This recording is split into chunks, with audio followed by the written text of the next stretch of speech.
Hey y'all, thanks for tuning into my channel again today. We're going to look at a short video on Mr. John Pugliano talking about the first 100 days of the Biden administration and what it meant for the country and the world, as spoken at Jack's Survival Podcast Spring Workshop 2021. Enjoy the video. Nobody's gonna stand in my way. Give it up, son, I'm doing this my way. Not sure if you know this or not, but there's actually another great website for videos that doesn't deal with a lot of the censorship that you deal with on YouTube. If you're interested, and as a favor to me, please go over to odyssey.com and subscribe to my channel there as well. You'll find the link in the description below. Thanks. Thank you. Thanks. Yeah, so Jack asked me what I wanted to talk about, and there's a lot of political things going on at the time when we were putting this workshop together. I'm surprised. I shouldn't say surprised because nothing surprises me, but it still surprises me. Ahead of the election, how panicky people were about, oh my goodness, what if Biden wins? Oh my goodness, what if Trump wins? Or, I guess I spent a lot of time casting bullets and on ham radio and stuff like that, where I just don't care. I just, I've learned to build my own little reality, and I live in my little cocoon, and I'm seldom disappointed because I just focus on the things that are in my control. And so I don't really worry a whole lot about politics. I pay attention to it to the extent that I can make money off of it. But again, I was really surprised that the degree of fear that people had about who was going to take the Oval Office. And so I kind of want to capture a little bit about this by talking about Biden's first 100 days, what he's done, some of the things that you may see in the media, and then really focus on some big overall trends for the next 30 years. And maybe if I get into this, you'll kind of see where I'm going with it. So I'm going to talk about money eventually in here because I love money. It's a passion for me. So we'll be talking about money as well, but I'm not going to delve into specific stock things. I guess let me say this to put a preface on this. Normally I do my talks on a Friday or Saturday, so I have time to meet everybody and I kind of hear what you want and then I tweak whatever I'm going to say based on the crowd. Hadn't had a chance to really get to know all you guys yet, so I'm coming in cold with not really knowing what you're interested in, but then we've got the next few days. Pull me aside and we can talk about whatever's on your mind. Like I said, I got 6 kids, going on 6 grandkids, loving wife, all this stuff. I'm an authority on everything. Okay? So I can make your life better as long as you're willing to live in my teeny little world that I constructed, that I'm happy in. So let's talk about Biden's first 100 days. Everybody was worried about what he was going to do when he comes into office, with the executive orders. That's really been a big thing. Of course, we knew if the Democrats got control, there's going to be infrastructure and new taxes, regulation. So what's really happening? The executive orders we've already seen, and I just pulled the 3 big headline ones out to talk about them because it doesn't matter, right? Keystone Pipeline got canceled. Drilling moratorium on federal lands, and that's kind of still up in the air. And that's going to be a permanent thing or just for a few months. We rejoined the Paris Climate Accord. So what? I mean, every country makes up their own objectives with that. There's no ruling body, doing anything about it. It really doesn't matter, right? And so, but so many people were worried about this. I own, all the big evil oil companies because I like money, right? So I own ExxonMobil, I own Chevron. Prior to the election, people were saying, well, if Biden gets in, he's going to, stop the pipeline. He's going to stop drilling. Once Biden got elected, well, Biden's elected. He's going to do this. Well, what happened?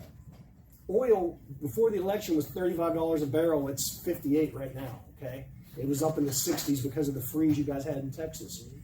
All the things he's done is just hurt supply.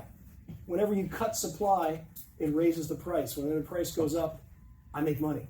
So it's good for big oil. Back when Trump got out of the original climate thing with the Paris Climate Accord, the absolute biggest corporate citizen that was mad about it was ExxonMobil, right? And then besides them, it was India and China were the 2 big governments that were real mad about it. Why? Because those things are constructed to help, big business, big companies, the big oligarchs. Those rules and regulations are written to benefit those guys, and so ExxonMobil loves that kind of stuff because they benefit from it. I'm not saying I like this kind of thing, right? I'm not a statist, but I also know how to make money. And I know that the more money I make, the more freedom I can buy for myself. So rather than complain or worry about things that I have no control over, I just look at what's happening and try and figure out how to make money off of it. And you don't have to just do that in the stock market, right? It's in your own lives. Creating companies, doing your side hustles, getting an education, in a field that you're interested in, whatever it is, building your family. Those are the things you make money at. That's how you build your wealth. It's not worrying about politics and getting all wrapped up in the headlines. The other big thing that, speaking of the headlines, was infrastructure. We've got this infrastructure project coming out. It is going to be loaded up with pork and fat, right? It's really $3 trillion in wasteful spending. Yeah, there'll be some, green energy that comes out of it. There'll be some bridges and roads, but a lot of it is bailouts for the big cities, right? The big cities are all getting bailed out. The education system's getting bailed out. A lot of it's wasted money. So people that are really worried about the inflationary effects of this, there will be inflation. And as I go through this, I'm going to talk about where I'm not worried about inflation like most people are. I'm not saying the value of the dollar is not going to decrease, right? It does that by design. They want that. But what I'm saying is that there's ways around it. And for example, with this infrastructure bill, one of the things they are going to do, they're bailing out education. Education in this country should go bankrupt the way it is. The technology we have will enable us to do things a whole lot better than the way we're doing it now. But we can't do that because there's labor unions and big universities that like the way the current system is. And so government money is going to go in there and it's going to bail it out. And yes, it's a waste of money. And yes, it's the values of the dollar. And yes, it creates inflation. But if you're not part of that system, it really doesn't affect you, right? Over the last 30 years, education costs have skyrocketed, way ahead of any inflationary pressures. They're just insanely high. But if you didn't go to college, or you went to college and went to a lower cost university, or you found a way to get somebody else to pay for it, you're okay, right? So the inflation, even though it's there, it didn't affect you if you found out how to go around the system. So I wouldn't worry about all these things. I would encourage you, we are definitely spending $3 trillion over the next 10 years on these things because, Biden's not going anywhere for the next, we don't know that. Let me rephrase that. Someone that we won't like is going to be in office for the next 3 years, and more than likely the next 4 after that, and who knows how long. They own this for a while. And so these things are going to happen. So look for investment opportunities. Again, maybe your own business. How can you get on some of this pork train and make money from it, but have an exit strategy, okay? Because it won't last forever, and it will come and go with the political tides. But there will be money to be made, and $3 trillion is a lot of money, right? You're talking 15% of the national debt type thing, so it's a lot of money. As far as trade, and with this I mean country trades, inter-country trades. The deals that Trump got done are the ones that get done, right? The deals that we've done are the important ones. Biden is not going to, I don't think, do much more with trade because we're backing away from world trade. I guess the real theme for this whole thing is what Trump did is all Biden's going to be able to do, and that's really going to be the theme throughout it. Biden is really going to ride the good things that Trump did, just like anyone does, any previous president does. They blame everything on the past administration, but they still take all those good things and they take credit for it, right? The vaccine, right? This is all great vaccine, and Biden's rolled it out and has done everything wonderful, right? Obviously, he did none of the groundwork for it, but he's going to get all the credit. It didn't even exist when he took office, even though he had already received it. Even though he was inoculated. So if they're going to do these things, but the thing to think about trade, again, I didn't agree with a lot of things or most things that Trump did, but he was right on a lot of the trade things because he had some smart people backing him up. And the U.S., our economy evolves, right? We go from areas where we need certain foreign workers, right? We bring in more immigrants because we need them.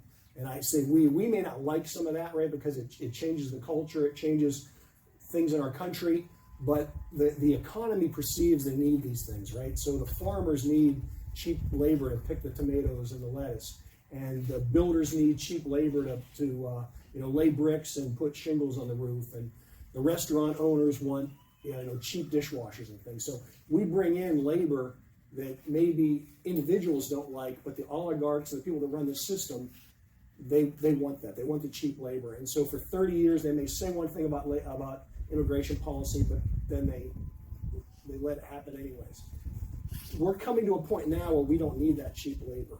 And a lot of the trade deals that we've had in the past that didn't appear to favor us because they made our countries leave here, right? I started in industrial sales in 1991, 1990, and I went all over the Midwest calling on small factories, small manufacturing facilities, literally from Indiana over into the Dakotas and up to the Canadian border and down into southern Missouri and places. So all over the Midwest, and every little town had a major factory. Within 15 years, that was all gone. It all went to China. And so consequently, my job went to China. I ended up going from regional sales into global sales because everything I was doing was now made in China. That didn't happen by accident, right? And again, even though the workers, the people didn't like that in their communities, they couldn't change it because the oligarchs, they wanted those factories moved. We're coming back around where that stuff's coming back to America because it's going to become cheaper to make it here in the United States than it is in China, just because of automation and the way the energy costs are. So a lot of these trade deals are what they are. We're dealing with the main countries we want to. Mexico and Canada are our number one partners. I think if you look at our international trade, something like 80% of it is between us and Mexico and Canada. That's going to get stronger.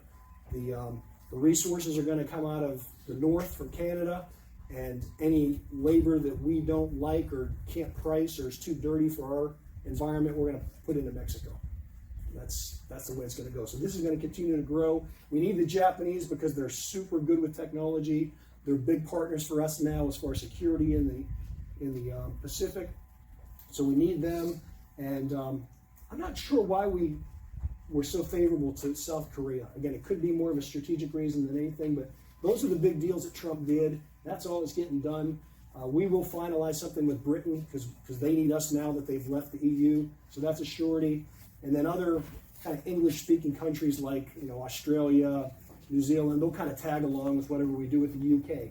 But that's it. I think that's all we're going with world trade. The old, was it the TTP or something, or the TP, I forget what it was, Trans-Pacific.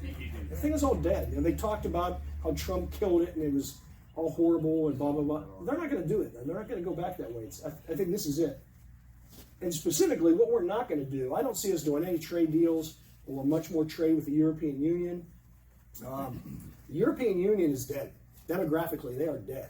They do not have the consumer base, right? They have a very old welfare state system. The old people are retiring or are in retirement. There's not enough young people to support that system, and not only not enough to pay for the welfare state, but not even enough to grow the economy.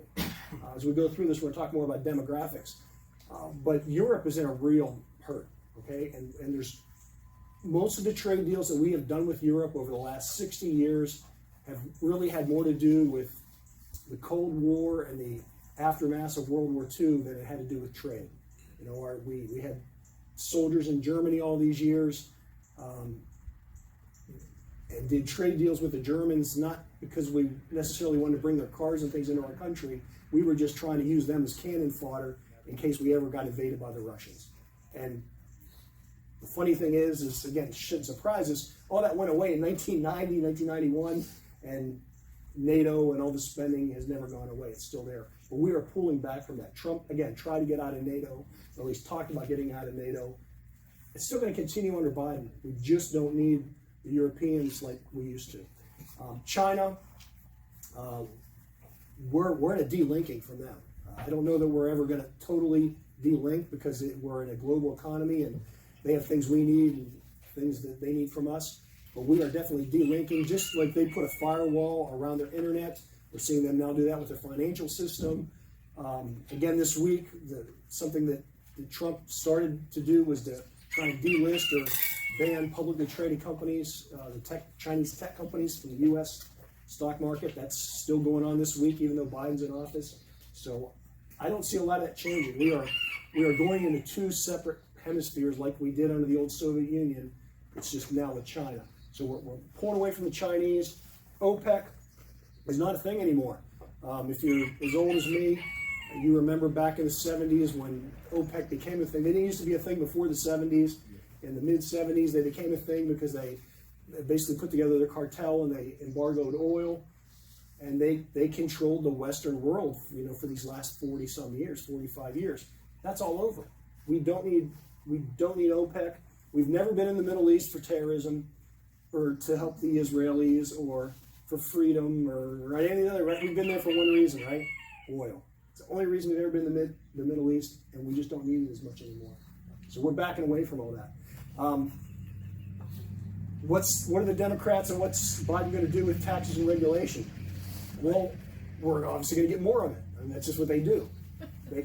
They do that. So, but again, we can't really change a lot of that, and I don't think a lot of it's going to really matter. Again, Trump did some really good things. He went in and he didn't deregulate as much as like a Reagan did, but he really went in and took a lot of red tape out of things. He definitely cut taxes well. Those taxes are probably going up maybe 8-10%. Corporate America will deal with that. I don't think it's going to hurt corporate profits too much because they'll finagle out of it. It's still going to be significantly lower than it was under Obama. We were at, I think, 38% corporate tax bracket before, and so we can absorb some more. The big thing is there's going to be a lot of threshold penalties and excise taxes. And, they're talking about taxing the rich. It's going to hit all of us, right? Because we're going to be, the excise taxes, they're going to tax you where you drive. They're going to tax you, when you buy more things, more sales type taxes, more ham radio. If you guys are ham radio operators, for decades it's been $15 to get a license. Now it's going up to like $35, I think. I mean, they're just, every little thing you do, they're going to put another excise tax on there. So they talk about taxing the rich. Obviously, it's just going to come back and hit us. These oligarchs, specifically like the big tech guys, and a lot of people, again, I own Twitter right now. I've gotten rid of my Facebook and Amazon. I made profits and moved out of it. But I've held on to things like Twitter. I had no problem owning Facebook or any of those things. People say, well, why would you do that? You know what? I don't use Twitter. I could care less about Twitter. But I think last time I looked, my Twitter was up like 85% since I bought it. And I don't buy Twitter to make Jack Dorsey money. I buy Twitter to make me money. Right? I'm not opposed to investing in these things because they are what they are, whether I buy the stocks or not. These tech guys are not going to go out of business. They talk about sanctioning them. They talk about taking away or modifying that Section 230 regulation on suing them. I don't know specifically how all that will work out, but I'm telling you, these big tech companies in the near future are not going out of business because the Democrats want and need them. They want to be able to produce all this propaganda, and the best way to do that is through a Facebook and a Twitter and all these other things. So the oligarchs always win. These guys are always going to win. The best way to get around this is to start your own business. Right? The absolute best way. You want to get around these taxes. You want to have more freedom. Start a business. I am in one of the most heavily regulated industries in the world, being the financial services. But if you find your niche, right, you can make it work. And I do everything legally that I have to, but I only do it in that little sphere, right? And I've created to make it work to my advantage. And you can do the same thing with yours, with whatever it is, whatever your passion is. But that starting a business is key because if you have a lifestyle business, every legitimate business expense now becomes a tax write-off, right? Because it's not a write-off, it is a legitimate business expense. Because your business is, which is a write-off, right? I mean, you are paying less in taxes because the things that you enjoy doing that you would do anyways are now amplified, and you do more of them because it's part of your business, right? And even to the extent, if they raise my taxes 10% next year, next time I come here, you're going to see me drive a bigger car, right? Something bigger than I would normally do, right? Because why? If I can build my wealth and I can keep my money, then I will drive a Subaru Outback or a Subaru Ascent, which is what I drive now. One of them happens to be a company car, right? Just because I can. And if they take 10% of my money, I am just going to spend 20% more of my money buying an Escalade or something else, something bigger, just because, or whatever. Well, Come on, John. I need something I can get vertical or horizontal in when my back hurts, right? I can't get down a little sports car. I'm going to buy something big probably. It'll be the last internal combustion car I ever buy, so maybe I'll go out big. But I'm going to put that money in there because every dollar that my business spends on a legitimate expense is a dollar that Nancy Pelosi doesn't get to spend. Right? You think of it that way. Now, it doesn't help me build my wealth, so I'm unhappy about that part of it. Because otherwise, I'd save that dollar because I'm cheap. But if they're going to take it from me anyways, then I'm going to spend it, right? I'm going to visit my clients in Hawaii more, right? I'm going to do those things because then it becomes a matter of comfort and enjoyment. And when I drive that big Escalade or whatever it is, it's still only when I drive it for my personal use. Doesn't matter if it's a Yugo or a Maserati. The IRS says it costs me whatever it is, 56 cents a mile for my personal use. So why wouldn't I have a bigger, more expensive car if they're going to tax me anyways? And so that's why businesses, we just don't pay these taxes. We find a way to get around them. It hurts our wealth. We don't get to build our wealth as quickly, but we still get around them legally. So in a nutshell, that first 100 days of Biden is nothing. It doesn't matter. If you were all worried about whoever was going to get in office before, whether you loved Trump or hated Trump, or you wanted whoever the libertarian candidate was, I don't remember who she was, JoJo somebody. Joe Jorgensen. Yeah, Joe Jorgensen, Kanye West, that's whoever got my vote. So it doesn't matter, right? It doesn't matter. The things that are happening happening next year, and for the next 30 years, are going to happen regardless who's in the White House. And I want to touch on a couple of them: demographics, technology, and geopolitics. And really that third one is driven by the first two. And everything that's going to happen in the next 30 years is those demographics and technology. Okay, let's talk a little bit about it. Demographics is literally the future. If you heard my podcast, you'll hear me say things like, I can't predict the future. I used to say I don't have a crystal ball. I said it so much that one of the people from the holler bought me a crystal ball, so I can't say that anymore. But I still can't predict the future. Demographics, you can predict the future, right? Because we know right now, if there's 5-year-olds alive today, we can figure out how many of those are going to end up being 50 someday.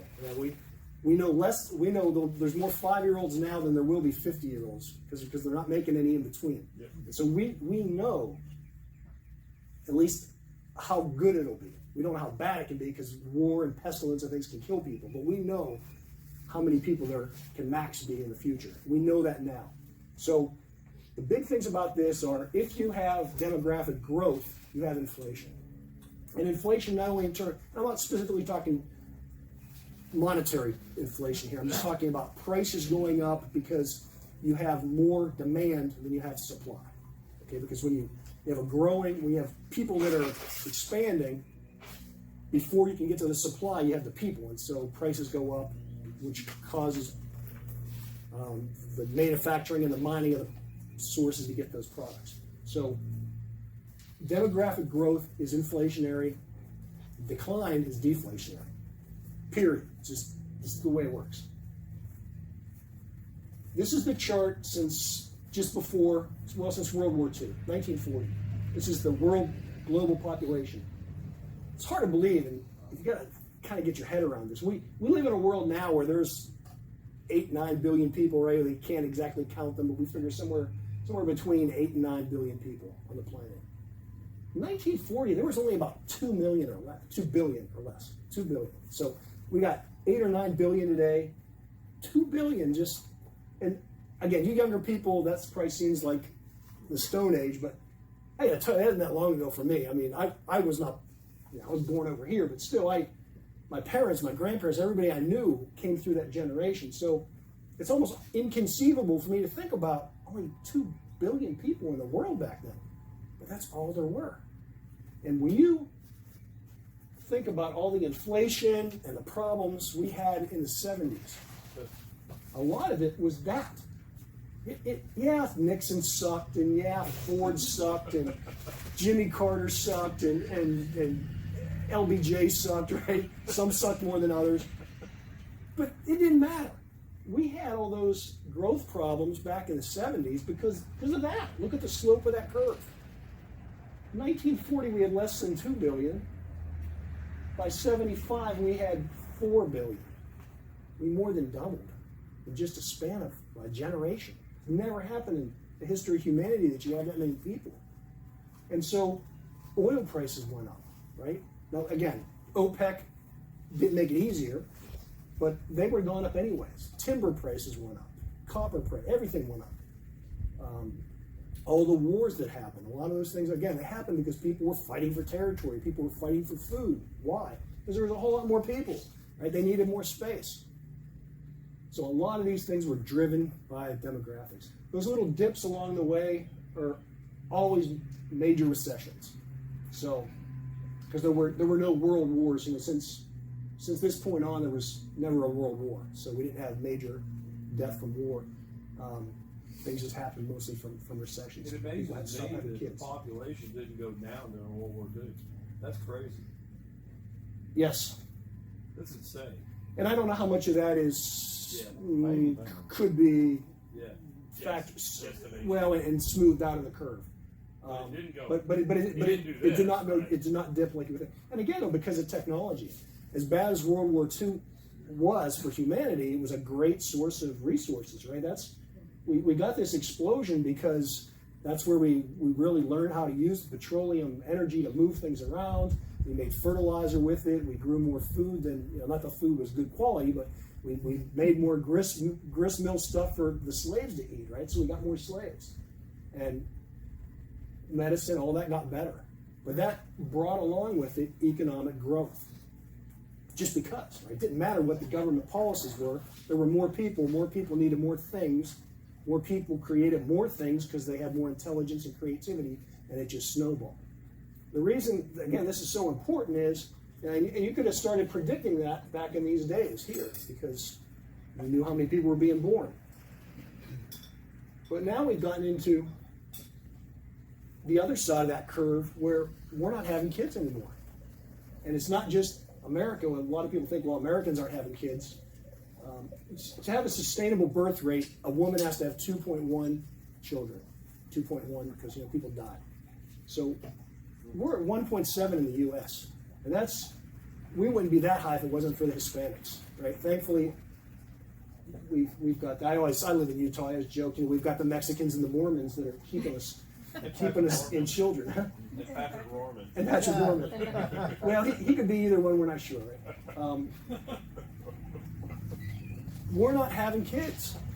Sustainable population 2.1, and it's not just the U.S. Brazil, China, Japan. I could have thrown up 80 other countries that are not having kids. Almost no one in the developed world is having children. France is pretty good. Mexico's not doing bad. But I think in North America, I think it's like Mexico and Belize are the only ones that are really at sustainable levels, at or above staying at sustainable levels. The world is just not having kids. Period. Right? How many here have 3 kids or more?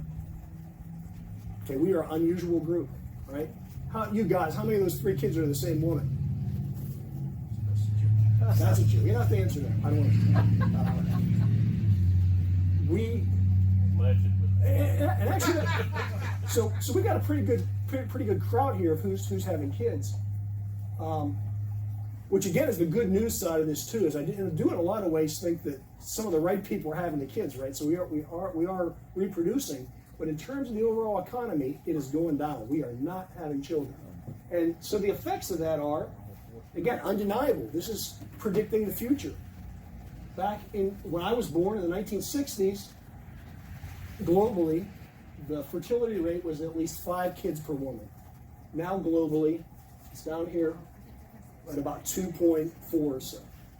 So even factoring in Africa and the Middle East and some places that are having it, some parts of Asia that are still having a lot of kids, globally, it's just not happening. We're barely at sustainable levels. So again, we can predict the future now because we know that these kids now, there's only going to be so many of them getting to be 80 years old, 80 years from now, because they're the only ones here.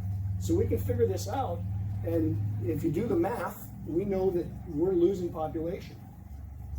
China's And we saw this definitely play out in China because of their one-child policy. But again, effectively, everybody is having a one-child policy anyways, because you see that number here in the United States. You can't have 1.7 kids, right? So you're either having one or two.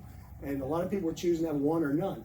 But if you have two grandparents and they have their children, and those children get together, get married, and they have one child, and you have that one-child policy, you know that in 50 years, those people are all going to be dead, and you're just going to have this one person, right? And so it's a 1-to-7 reverse split. You went from 7 people to 1 in 50 years or less, right? I mean, it is mathematically undeniable and indisputable.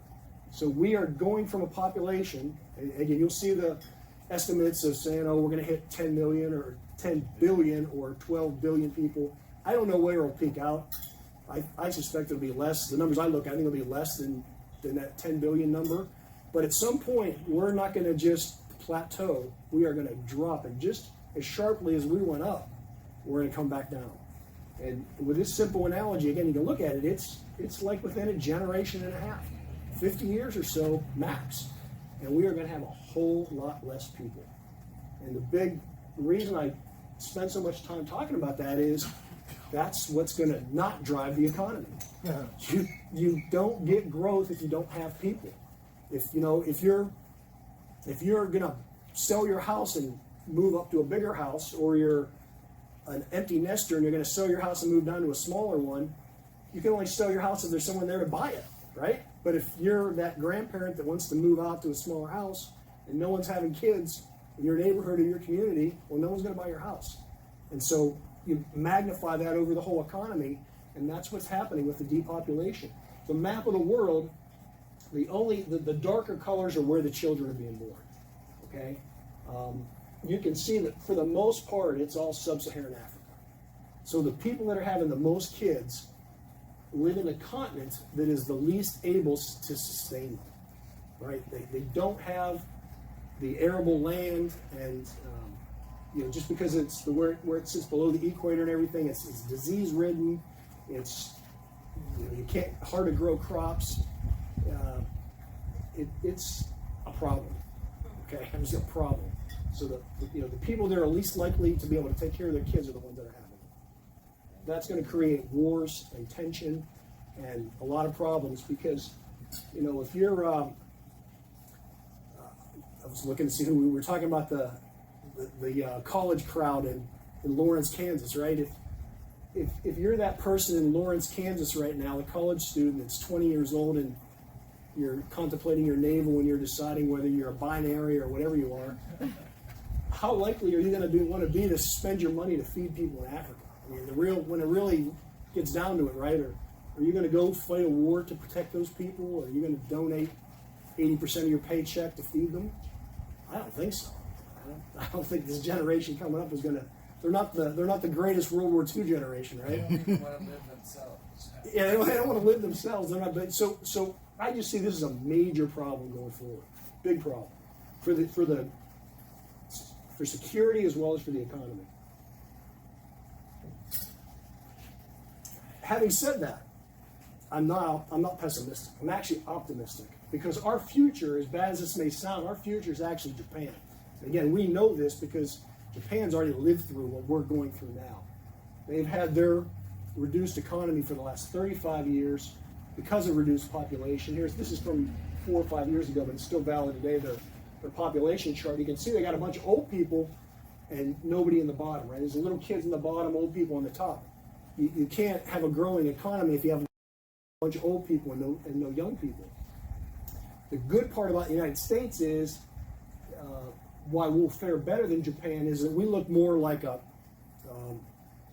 two vertical lines, right? We're not as shaped as that is. So we've got about as many young people as we do old people because of the millennials. The millennials are the big driving force of our economy.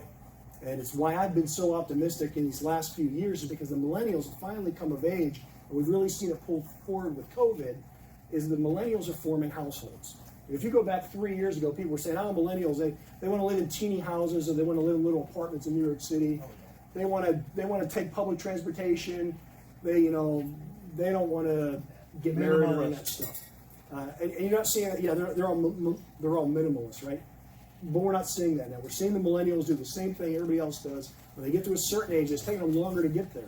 But once they've gotten to a certain age, they're getting married, they're having kids, they're moving to the suburbs of the country, they're buying cars because they don't want to get COVID on the subway.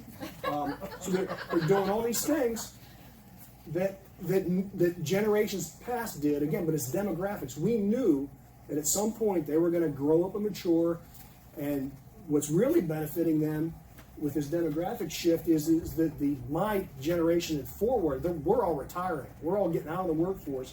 Jack's generation got screwed. Generation X should be the screwed generation, right? There were never enough of them. But to raise ourselves.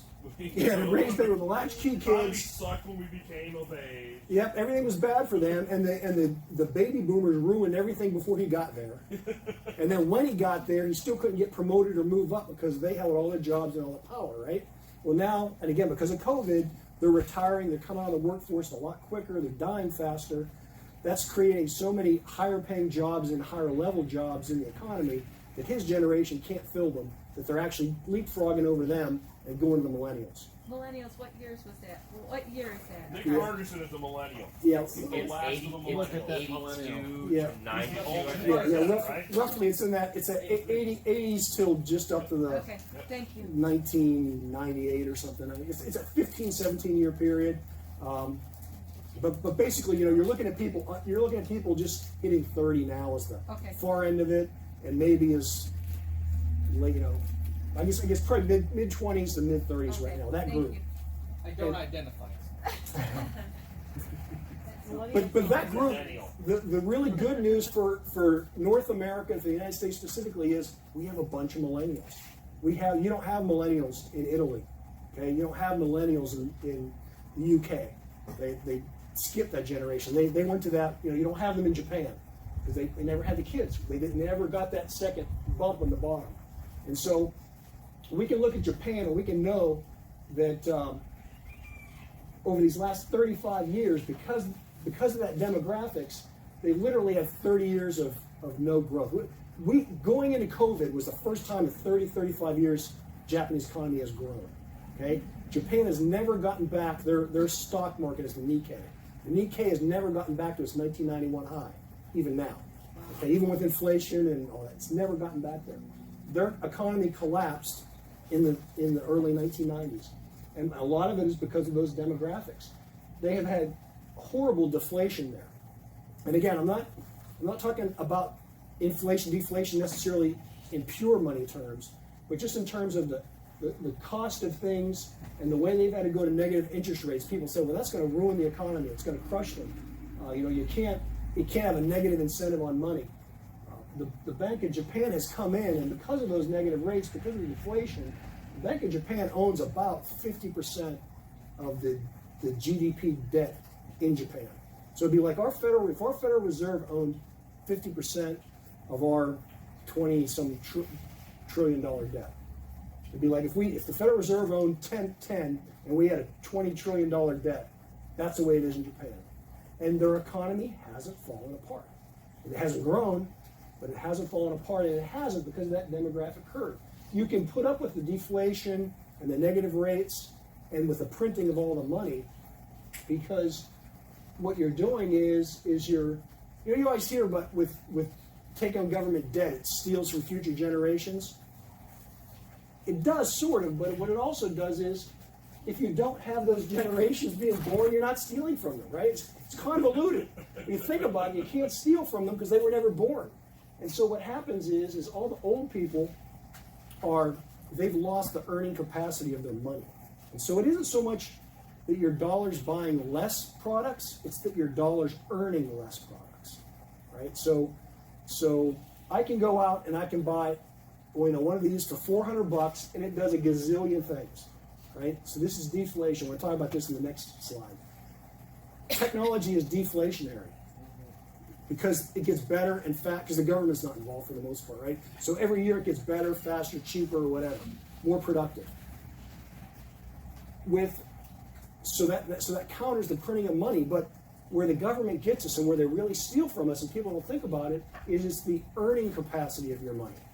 When Bill Clinton was president, 1990-ish, 1995, 1996, if you had $1 million, say you were retired, you had $1 million, you could buy a 10-year treasury bond, which is the safest investment in the world, and you could make $65,000 a year off of that. So you could very comfortably live on $1 million. Because the average guy, the take-home pay for the average family in 1990s was like $35,000. So you're earning almost twice as much as a working family by doing nothing other than investing $1 million in 10-year treasury bonds, which are like the gold standard for debt. Today, if you did that, that same $1 million wouldn't even get you $17,000. Okay? And the average family's making like $65,000. So when you put it in these terms, it's not the inflation that kills you, it's the lack of earning capacity of the money that kills you. And that's where they're stealing us blind. Okay? And it's not going to change. Again, we've seen this for all these years in Japan. They're just 20, 30 years ahead of us. So our only saving grace is that our demographics are not as bad as theirs. So the good news in this, though, again, it's back to technology. Technology is deflationary. So as much as the government steals our money from us and prints fake money and bogus money, we can overcome it with technology. It's sort of the same way we can get around them with your status jujitsu, right? Same way. The concept is, they're stealing from you on one hand, but you can get around them by using technology to circumvent their systems. If you use technology because it gets cheaper, and for example, again, if you, rather than go to a university where it's going to cost you $50,000 a year to get a degree, if you just went on the internet and learned and taught yourself a trade, you could do it for near free, right? You couldn't do that when I was a kid, right? All the things I can learn about now, I could have never done when I was a kid, because you had to go to the library and there was an encyclopedia that was 20 years out of date, right? There's just no information. Well, that information's all become free. And so we still have that old dinosaur education system, which the government keeps pumping more money in, which is, again, it's inflationary, but let them waste their money over there. It doesn't matter. Use the technology to improve your own life, and you'll get around this whole system. And I'm going to run out of time here. I don't want to talk about this too much, but I gotta build this picture for you to think about how important technology is. United States oil production, going back again to about post-World War II. Back in the day when I was a kid, and people talked about, and not even when I was a kid, even later than that, but up till the last 10 years ago, whenever people talked about peak oil, they meant that we were getting to a point where we're going to produce the peak amount of oil. And it was going to be, remember the old Mad Max movies? Yep. Where the oil wars are? We're going to be fighting over oil because we're running out of resources. There aren't going to be any. That's peak oil. Well, today, what does peak oil mean? Today, peak oil means we're not going to need it anymore. And they use the same phrase, but they totally 180 on the interpretation of it. This chart is technology. Back after World War II, all that population, all that stuff growing, we needed all this petroleum. In the United States, we pumped and ran our wells dry. We needed OPEC and things to feed us because we could not produce our own oil. We were running everything dry. And so for the next 30-some years, our oil production went down and OPEC's power went up. And more aircraft carriers are in the Persian Gulf and in the Mediterranean patrolling that area, right? And more forces are in Afghanistan. All these peace negotiations and all this stuff going on in the Middle East. It was all about oil. We needed, in that 30-some year period where we needed their oil. What came along was technology. And you hear fracking. Fracking was invented in 1948, so it isn't just fracking, but it rhymes with another word, and so the media likes to use fracking, right? It's all about horizontal drilling. When they drill, you got here in West Texas, it's robots, right? It's not just going down vertically anymore. You got a little robot on there, you can go down, then you go over. You have big data where you know all the geology. You guys are talking about LiDAR and stuff. They have these similar things for under the earth. So now we know where the oil is. We know where it's trapped. We can drill exactly to it. We can frack it. And when that runs dry, we can move over, 3 feet and do it again and go for 5 miles underground. We couldn't do that before here because the technology wasn't there. We knew fracking back here, We just didn't have the computers and all the resources and all the robots to do it. And so, back in the 2013-ish area, when this was really catching on, if you talk to someone that hated petroleum, they refused to believe that fracking was going to work. And they come up with every reason in the world why fracking would not work. It did. When we went from producing about 5 million barrels a day in 2005 to just before COVID, we were producing 13 million barrels a day in this country. Number one producer of oil. And this is all oil. I'm not talking about natural gas. We have the lowest cost natural gas in the world, in the United States, because of this chart. And it has nothing to do with oil. It has everything to do with technology. It's all about technology. And because of that, we no longer need the Middle East. Right? That's because of this, and also the other technologies, alternative energy, solar power, wind power. We have more of those other options, so we need the Middle East less. And that shapes our geopolitics. What I want you to think about this technology chart is, because again, if I was arguing with you about oil back then, you wouldn't believe me. You'd say, John, you're nuts, you're crazy. You live in that little bubble of yours, and you're not looking at the future. But that was the future. Technology was going to make it more productive to get the oil. And that drop is COVID. That drop right there at the end, is that COVID? This is COVID. Yeah, the only reason we're here is because of COVID. And as much as I love my ExxonMobil and all those stocks, this is totally artificial. We've cut back. The oil's in the ground. We're going back to $35 oil someday if they ever pump it. The Russians, the Saudis, they've all stopped pumping. So it isn't that we don't have oil. We're just, again, it's the oligarchs. Would you rather work real hard and pump your oil and sell it for $30 a barrel, or would you rather kick back, produce half as much, and sell it for $80 a barrel? Right? Well, the other problem with that is rig crews. When one guy is getting COVID, the whole rig stops. Sure. And that's the problem with our business. The disruption of it hurt early on too, but again, it's all cutbacks. We've decided we're just not pumping oil, and we don't need it. 45% or something of oil goes to jet fuel. We don't need it right now until we start flying again. But what I show you that chart again, not to talk about the oil, because I don't care about the oil. It's the technology part. Apply that same curve to healthcare, to solving pollution problems, to increasing agricultural efficiency. I mean, you think of agriculture. I know Jack hates the word agriculture, but right, that's what it is on a big scale, is agriculture. They're not herbiculturalists. The agriculture guys, the Archer Daniel Midlands and those people, they're pumping all the pesticides and synthetic fertilizers and all that stuff into the ground, just throwing it, scattering it, just like we used to drill for oil. Oh, let's drill over there. How about over there? Now they're, again, just that curve. They're getting their big data. They're getting their robotics. They're going to be able to pinpoint, drill that one seed, put it in the ground, shoot it with whatever Roundup it has to be hit with, just give it that micronutrients.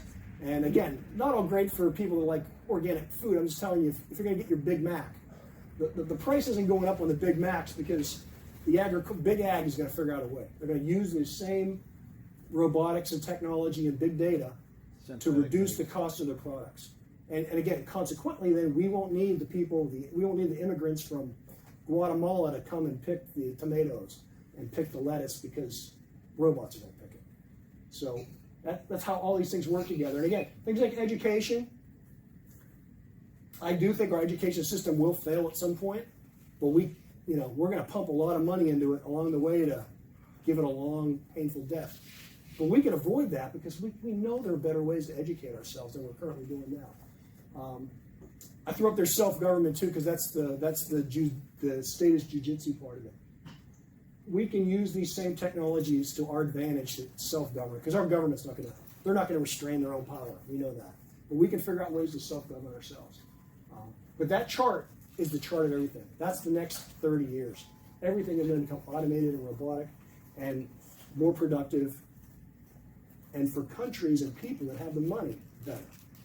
Right? That's the caveat. That's the negative side of what I'm talking about. Is I'm very optimistic, but I'm optimistic for the countries and the people that have the money. Because if you have the capital to buy the equipment to invest in the technology, you can have those things. But like that sub-Saharan Africa, very little resources, no capital, high birth rates. I think those people are going to be in a world of hurt. And they're going to, even the agricultural things are not going to come to them. That's where you're going to see, I think, a lot of widespread famine and problems. And so all this gets us into geopolitics. As we saw the Soviet Union collapse in 1990, 91, and again, back then I was a soldier in Germany, right? I wasn't on the Fulda Gap, but I was out there, supposedly protecting freedom. And the Soviet Union fell apart. No one would have believed it. In 1988, if I'd have stood up and said, hey, the Soviets aren't coming, they're going to go bankrupt in 2 years, nobody would have believed me. But they did. And I'm sort of saying the same thing now about China. I know China's a big threat. I know there's a lot of military issues with them. I know from an economic standpoint, they look like a powerhouse. But I think they're really a house of cards. And I think as the Soviet Union imploded, they will too eventually implode. Again, a lot of it's demographics. They're having that 1.6 kids. They can't support their system. Their labor costs are going up. Their labor is shabby. The products are poor quality. Robotics will make things cheap enough that their low cost advantage will go away, because we'll be making that stuff here in the United States in dark robotic factories. So I think for a lot of reasons, China's going away, and that's why you're seeing them tighten up like they are, because they know they're in trouble too, and they've got to control as much as they can. So I worry less about places like China. I think, unfortunately, places like Africa and other poor countries are going to continue to have even harder times. But, I think life in North America is going to be pretty good. We have from Alaska to the Panama Canal, that kind of area in between. We have all the resources we need. We have the technology. We have the capital markets here. We have the arable land. We have some semblance of freedom among ourselves. So I think, I remain pretty darn optimistic about America. And I think also because of that, we're going to withdraw from the world. We don't need the oil out of the Middle East, and so we won't be there. Like, we're not going to support the Saudis because we like them, because we like their kingdom, because we like the way they butcher journalists and cut them up into pieces. Right? We only ever did that. We've tolerated them because of oil, and we don't need to tolerate them anymore. So I think you'll see us pull back from that, and we're going to see a bifurcated world. Oddly enough, I think Japan's going to be great too. I think the two best countries going forward are going to be, and I say North America, Canada, Mexico. We're going to be that, what do they call it, Can-Mex America, right? I think we're probably headed to that. North American Union. The North American Union. We are just, the resources are just so great here. Canada's full of resources. Mexico's full of good labor, and the U.S. is in between, right? It's just a source that's going to prosper. Japan, for all the reasons that Japan has been stagnant the last 35 years, is going to be why they're going to do the next 30 years well. They're extremely high in technology. They're an island nation. They're very homogenous. They control their own borders. They control their culture. They have the technology to get to where it's improving now, where they don't need the labor forces. And so watch Japan, especially from the technology side. They're gonna really be, again, they've been our future now. They will be our future the next 30 years. India. Your thoughts on India? India being such an English-speaking. I heard someone on a podcast, I can't think of it right now, but talking about what would make sense with the English-speaking nations of New Zealand, Australia, India, the U.S., and Canada, and England as. Yeah, I think as we delink from China, obviously India becomes a good resource. But again, you kind of get into that sub-Saharan African thing with India. The northern part of India is kind of climate-wise hospitable, but you get below that, it's really poor. You end up with 800 million people that are in abject poverty. No one's going to want to spend the infrastructure, I think, to go in there and build all that. So I think India is going to fare better than China, but I don't know that they're going to. But you don't see any strategic alliance or whatever in terms of trade with India as a replacement for China? I think if we do, it will be strategic. Yeah. Short. Just because we need someone in that part of the world, and they'll be a good buffer for us. But from an economic standpoint, they just have really bad poverty in the southern part that I don't think is easily overcome. And they've never had, the reason that China grew and India didn't was because of, the Chinese culture, and the communists could kind of force everybody to do what they wanted to, and it really worked from an economic standpoint. The Indians have always been kind of, loosey-goosey, and again, that southern part, there's just no infrastructure down there. It's hard to, China's got that coast, where they can. Caste system hurts them really bad too. Like in China, it might be oppressive, but there's no reason you can't go from peasant to oligarch. Like going from peasant to oligarch in India, that's a totally different thing. Like you don't just do that. Culturally, you can't do it, and geographically too. Like you could pull the poor people from the farms out in western China, bring them to the coastal cities, and make them work and let them get rich or whatever. But they would work, and then you could ship the products out. You just don't have that geography in India. So I think it's going to be less so. I think India's seen its best days, I guess, the way I'll say it. I think they've already. The rest of the world, I really think is going to be the haves and have-nots. I've called it before the tale of two cities. There's going to be people with technology and money are going to fare well, and the countries or people that don't have money, don't have the technology, I think are really going to be hurt.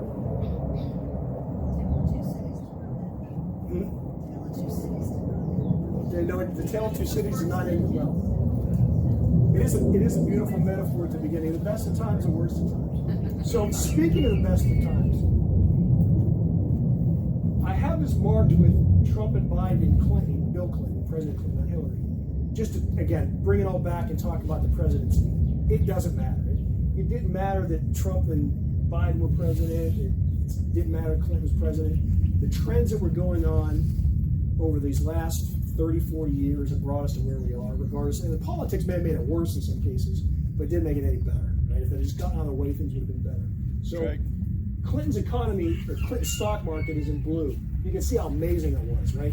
And again, I don't think it had anything to do with Clinton, other than he just got out of the way, let it happen. All those same demographic trends, technological trends, and geopolitical trends, three things we just talked about, are all happening exactly right now, just different, right? Same things, just different. And I talked a little bit about this in the last segment I did on Jack's Friday show. It was 2 Fridays ago, where I ran through these. So I don't have time to do it now, but I'll be happy to talk to you offline about it. But the bottom line is, like back in the day, we had the implosion of the Soviet Union. That was the demographic. That was the geopolitical trend. The world was opened up because the Soviet Union fell apart. Now it's kind of the other way around. The world is closing because China is delinking. So it's a similar trend. It's a geopolitical trend. It's just the opposite. And the reason, though, I still think that's beneficial to us again is that stuff is going to come back to North America. So it's going to help us with production, us with manufacturing, us with supply chains. Demographics again. Back in Clinton's day, the baby boomers were hitting their high peak income earning years. Baby boomers were hitting their 40s and 50s. Today, it's the millennials, and it's not that they're hitting their peak years, they're just hitting their earning income years. So they're coming in at 30, they're starting to make money. So those same kind of things, and again, technology, in Clinton's day, it was the convergence of telecommunications, the internet, and computers, right? That's what, Scott, that was this right here. This is the dot-com bubble. Those three things coming together. Well, we're there again now. Now it's the Internet of Things and 5G and robotics and all these things coming, artificial intelligence. That's all coming together. I think we're going to drive it. You can see, again, this. I didn't do anything to manipulate these curves. These are just monthly numbers of the S&P 500. This is from November of when Trump got elected and November of when Clinton got elected, just superimposed on each other. And you can see how well those things track. I'm not a big believer in numerology crap. I mean, you can make something say anything you want to, but it does, when I look at those trends and I look at the way the economy's tracking, I really think that we have another 2, 3, 4 years of maybe some really strong stock market gains. You're standing in front of so much. And I'm sorry. There will be bumps along the way, right? I'm not saying that, in the last 2 weeks we've seen small cap stocks down about 8 to 10%, right? So it's not that we're not going to get peaks and valleys, but the small cap stocks in the last 4 months are up like 60%. So I'll take a 10% pullback if I can get a 60% gain along the way. And my message from a money management standpoint is don't panic. If you're in at these points when it drops, that's not the time to panic. Right? That's when you want to buy, just like with COVID. You wanted to buy during COVID. It was not the time to sell. And so I would buy the dips. I think unless things change, unless something really gets screwed up bad with. I really don't think there's anything Biden can do to screw this up at this point. I think our problems would come from China, European Union falling apart, something like that, something external to us. Otherwise, we're going to run up, and you know what's going to happen 2, 3, 4, 5 years from now? The same thing that happened at the end of that one. It's going to come crashing down again, because all the excess and all the money printing and all the housing bubble and all that stuff that all built into that .com bubble, we're doing it again with the infrastructure bill, with printing free money. There always is a day of reckoning, and it isn't that it's an economic collapse. Again, it's just another opportunity to buy the dip and to reposition yourself. So the trick is to get out, right? The trick is to get out before the big dip. And unfortunately, I don't know when that is yet, but I'm going to keep watching for it. Yes, So ma'am. you don't see any collapse of the American economy like with what happened with the Soviet Union? Because I hear lots of people talking about that. We're heading for a collapse just like the Soviet Union. A lot of people talk. Actually, I don't think I said at the beginning. It was on the slide. This is my opinion, right? I'm just giving you my opinion. Right. I personally don't see it. But I think and it's not that I don't see the problems or the evil side of it.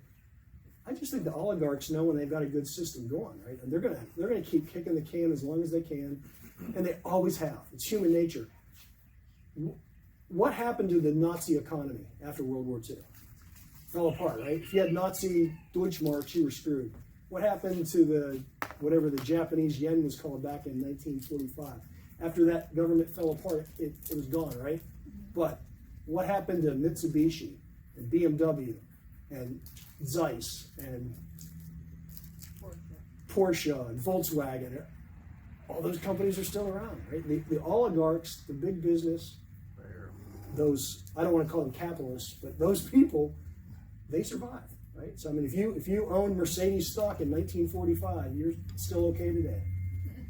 So you don't put a lot of stock on the impact and the effect of the grand solar minimum and the Great Reset. And the fake alien attack. I mean, the grand solar minimum, supposedly the sub-Saharan desert's going to be the next breadbasket of the world, and we may take it on the chin for. Well, it'll be good for all those kids being born there if that I don't happens. know, it could change the. I don't know. I look at the numbers. There's obviously sunspot cycles. There's solar minimums and stuff. We've talked on Jack's show about that a few times. Or the Great I Reset. think we're coming out of a lot of the. I don't think we're going more into the solar minimum now. I think we've actually maybe been through the worst of it. On my end, we'll see what happens. Okay. But We'll talk off. I know there's the Ice Age farmer guy, all that stuff. Yeah. If it happens, It's only history. if it happens, the temperate zone of the world, if you go back to that map, the U.S. temperate zone is still pretty darn good. I mean, our Mississippi Valley. If it gets hard to grow food in North Dakota, it'll get easier to grow food in southern Oklahoma. Yeah, it'll just shift. Right? They used to grow wine And we know how to do it. They used to Not grow- like there's a country that doesn't know how to do it. Right. they grew wine and really good wine in Britain at one time. Yeah. And things shift. I mean, they change. They do, and we'll adjust to that. We're teaching you to be I just, consultants. the money. I guess the point of this is if everything does go to Africa, right, and that's where the breadbasket becomes. Archer Daniel Midland, Monsanto, all those bastards will be there. They're not. Yeah, They're, true. I mean, that's how everything. That's how everything got to China. Why did everything go to China in the last 40 years? Because they took it there, right? And so I guess my point is if you stay ahead of technology, particularly if you build your own businesses, you can fare through all this because you're still going to be able to buy the technology that supports your life. Things get better. I mean, they really do. Technology makes things. I lived back then. It's not so great. In the bifurcated world, where do you see Europe? Yeah, I think Europe's bad times again because of demographics. Italy, my people are from Italy, right? There's no children in Italy. I was in Italy 2 years ago. There's no kids there, none, like zero. You cannot have economy without people, and because otherwise people move in that aren't you, right? So to the extent that they don't fall apart, it'll be a new batch of people that move in. But they just don't have the base, right? I mean, They're not replacing themselves. they're not replacing themselves. And you look at an economy like Italy. Italy used to be a huge manufacturer. Northern Italy, all the fashion things came out of there. They shipped all that stuff to China, and now there just isn't even the European consumer market to buy it. And so I just don't see how they survive. Germany cannot. Again, Germany 1.4 whatever it is fertility rate. They can't drive all those BMWs and Mercedes and Volkswagens, so they have to export them. But if we quit buying them, I know who's Spain gonna is buy it? definitely down there. Spain's demographically down. You know, Spain's great for solar energy. I mean, again, there's some advantages there. Spain's a great place to have solar energy, and they can grow certain kinds of food there really well, but they just don't have the demographics. So I think Europe's in a big problem, also because they have such a bad welfare state. We've got to take care of all my group isn't dead yet, right? So we're still around for another 20 some years, 25 years, and they've got to figure out how to take care of their old people. And there's no millennials. There's no. I lived people there behind them. for almost 2 decades, and I can tell you it was unusual to meet a family with more than 2 kids. Sure. The typical family that had kids would be 1, and the mentality, of the younger people. At the time, I was younger when I was in my 20s. The mentality was kids. No, nobody. That wasn't anybody's ambition was to have kids.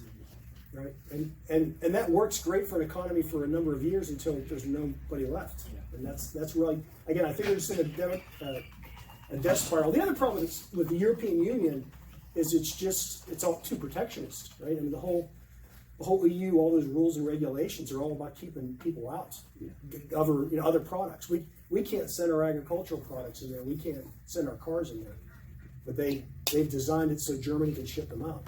And no one else but Germany's doing anything. Yes, sir.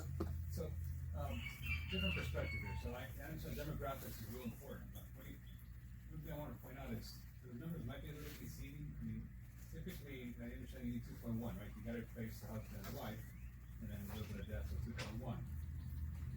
China is still, they're equal to us at 1.7, but they're much more